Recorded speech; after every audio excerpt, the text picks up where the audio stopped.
Hello, I am Attila Turzo from Hungary. I am an international chess master and chess coach. I would like to share a game with you about the minority attack.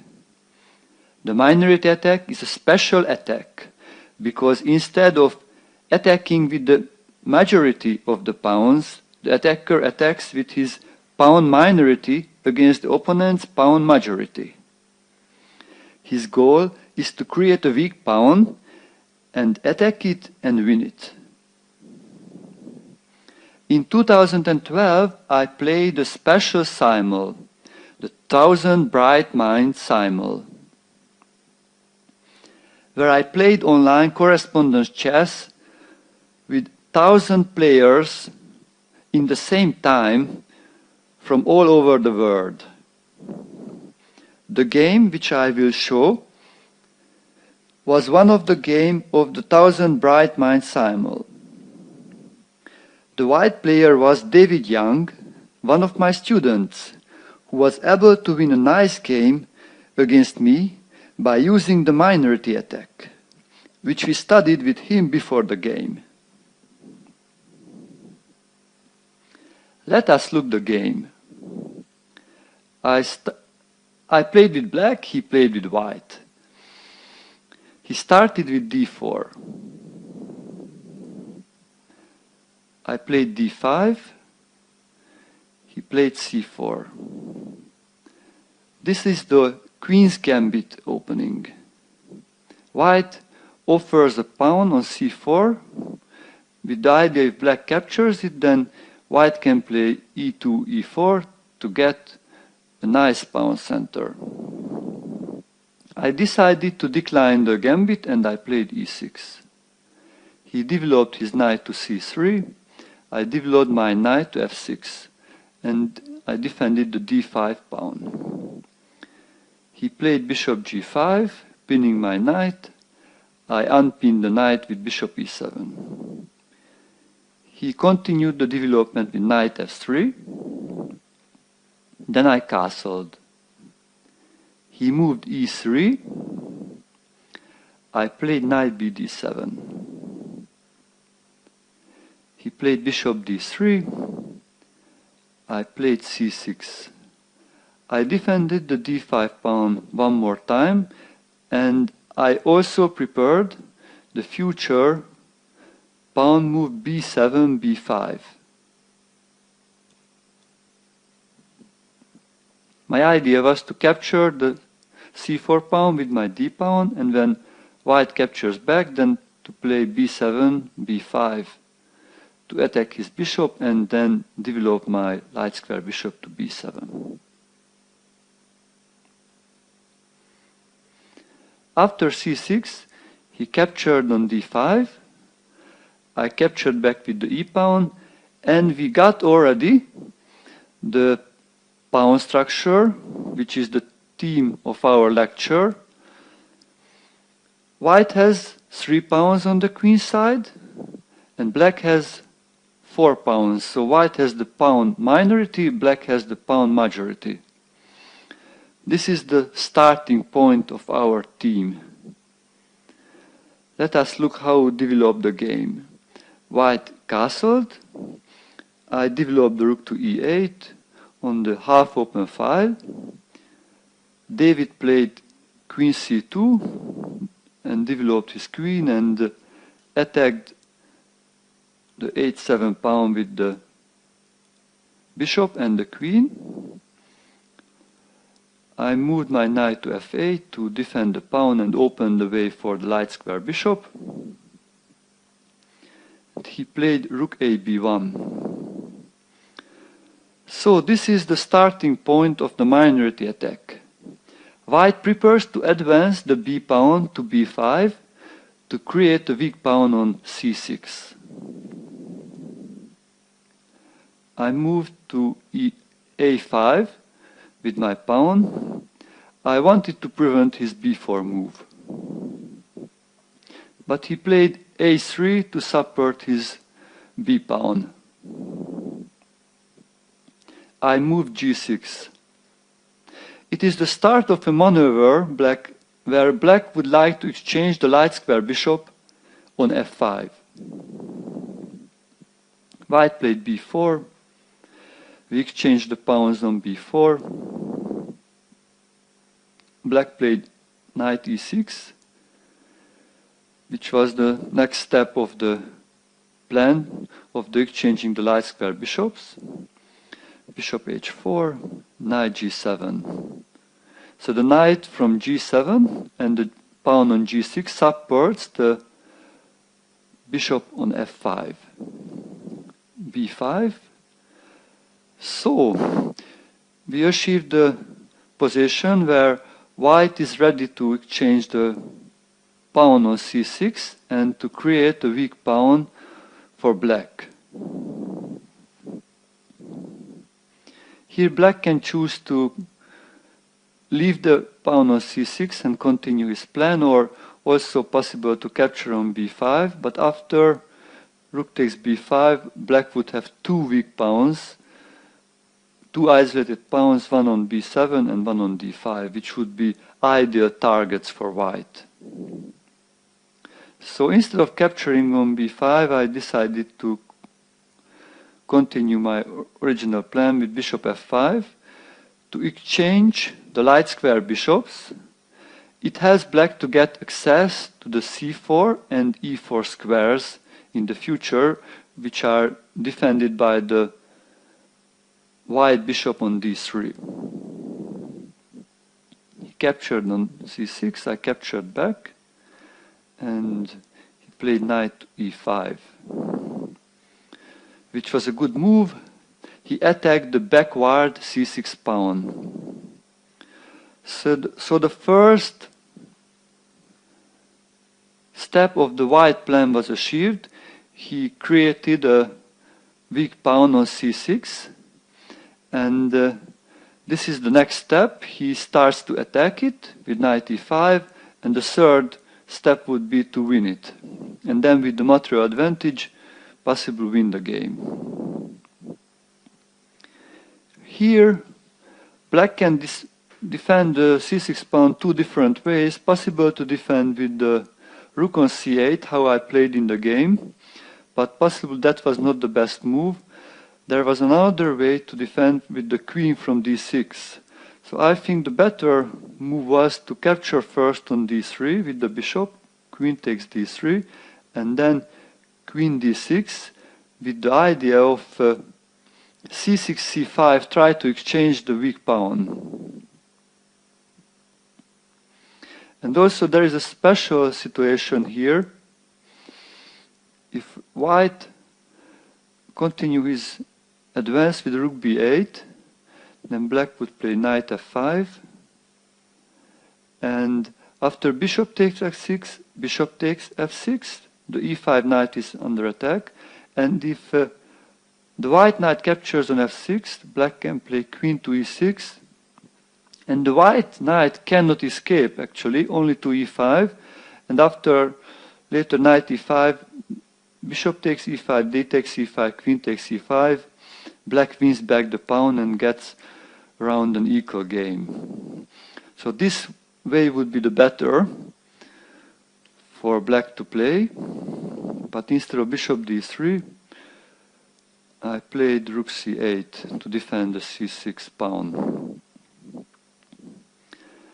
Now comes another theme for the attack, rook b7. So white now starts to use his major pieces, the rooks and the queen, to create pressure on the 7th rank and against the c6 pawn. I captured on d3, the queen captured back, rook c7, this is a good move to neutralize the white rook.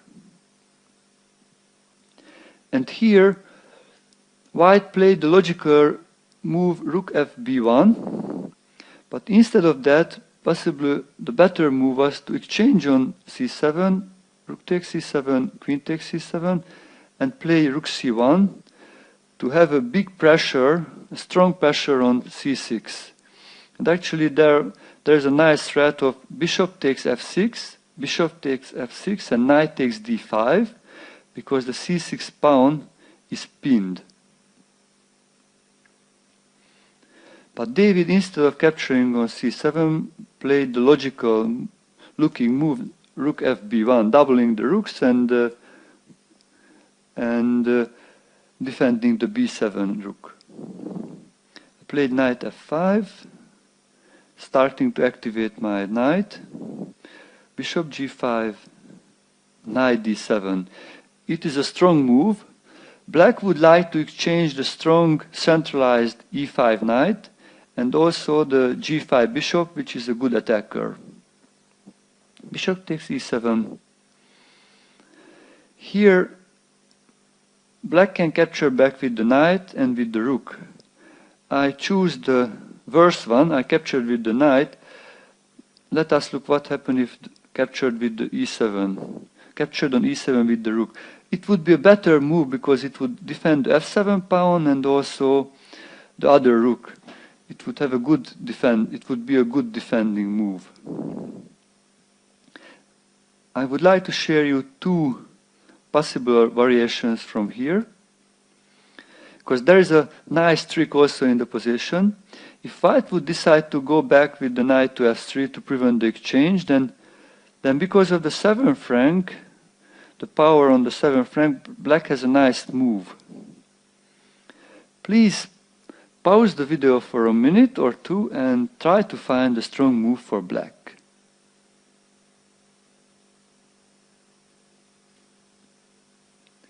Black can capture on b7, white captures back, and now there is a nice double attacking move, knight c5.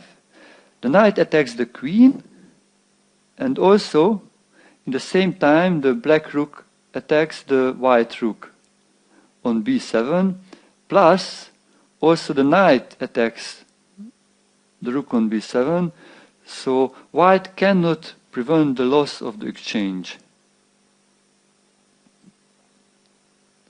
You need to capture on c5 and then black captures on b7. So this was one possibility, knight f3. If white decide to capture on d7, then after exchanging on b7 the rooks, rook takes d7, rook takes d7, queen takes d7, and this position is very safe and it would be an equal game for black. The c6 pawn is still a little weakness, but white really cannot attack it and black can defend it very well. So this would happen if black would capture on e7 with the rook, but I decided to capture with the knight, with the idea of actually defending the c6 pawn with the knight. And here white made a strong move, knight f3. So instead of exchanging pieces and give space for black by that, he went back with the knight and then leaving the knight on d7. But here I continued with a good move, knight f8. Need to regroup the knights. It heads to e6, queen a6. So as we looked, white starts to use his major pieces on the queen side to attack the c6 pawn and attack on the 7th rank. Knight e6. And here the best move for white would be queen a7 to increase the pressure on the 7th rank and also control the c5 square. But instead of this, he played g3, opening the space for his king. But this was a little bit slow because I could make a good freeing move here with pawn c5. This was the best move, pawn c5, and if white captures, then I would be able to capture back with the knight or with the rook. If queen a7 continues to make the pressure, would be not that dangerous because black can capture on d4 after rook takes c7, queen takes c7, exchanging the queens, and white captures on d4. But after knight e6, the position is very close to equal. White can move back the knight to e2 to be able to capture back with the knight. And black has an isolated pawn on d5, but it is very well defendable, so it will be possibly a draw with the correct play.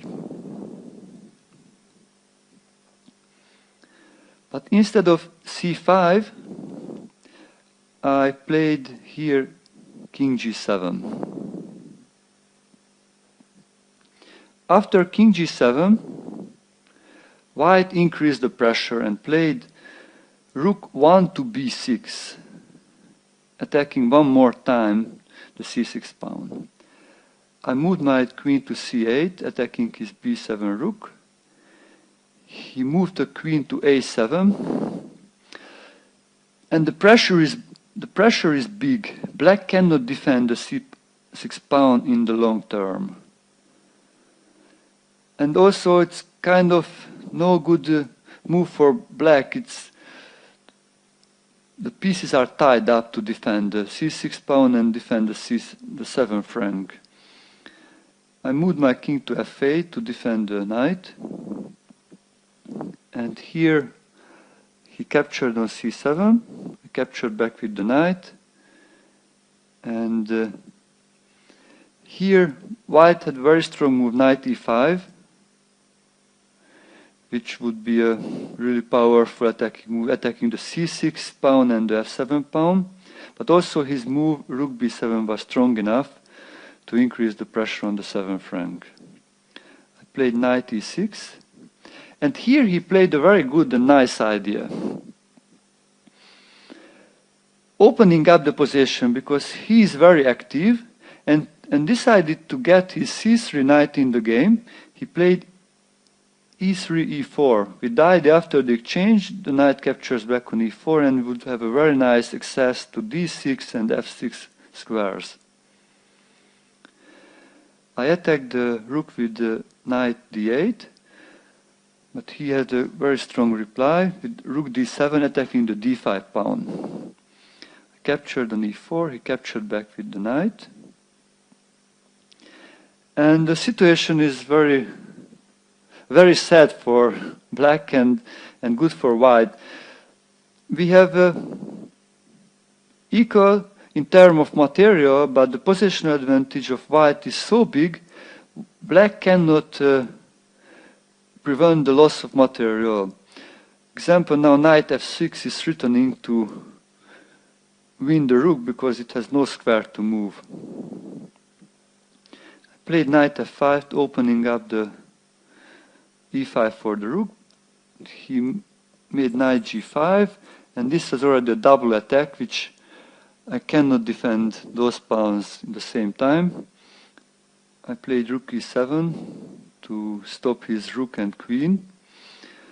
He exchanged on e7 and won the h7 pawn. King g7, attacked his knight, he captured my knight, I captured his knight on h7. And now the great cooperation of the queen and the knight will lead to even increasing the position advantage for white. Knight f6 check, king g7, knight e8 check, king g8, knight d6. Strong double attack on the f7 pawn on the queen, queen b8, h4. And if we take a little look on this position, black cannot break out of his passive defense.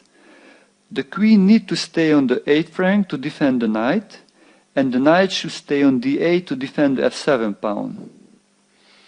White has an extra h pawn, and he started to push it to create a pass pawn, which helps in the attack against the black king.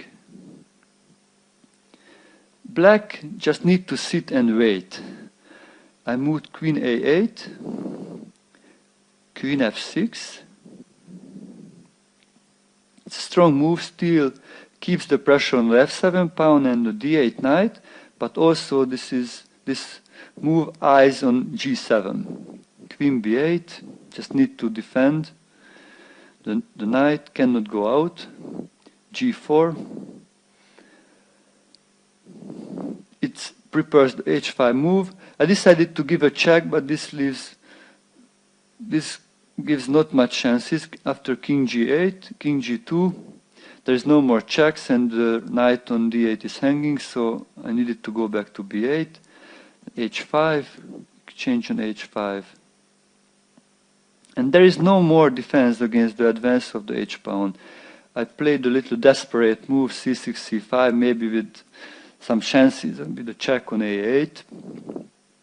But he decided to don't care about this move, and h6, just the right thing to do. The check on a8 was not a help, because after king h2 there is no more check. I moved the knight to e6 to control and defend on g7 to prevent the checkmate, at least in the short term. He captured on f7, king h8, and he captured on e6 the knight. There is no more way to defend. I decided to capture on d4, and actually he was able to give me a checkmate in 2 moves. Please pause the video for a minute and try to find the checkmate in 2 moves.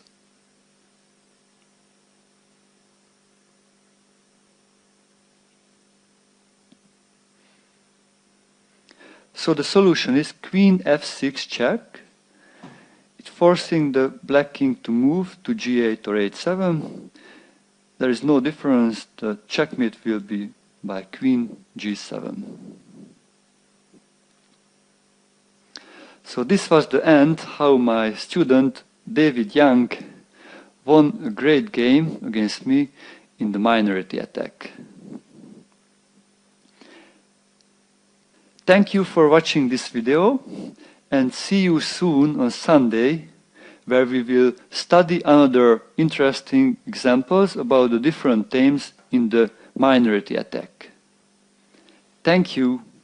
Bye bye.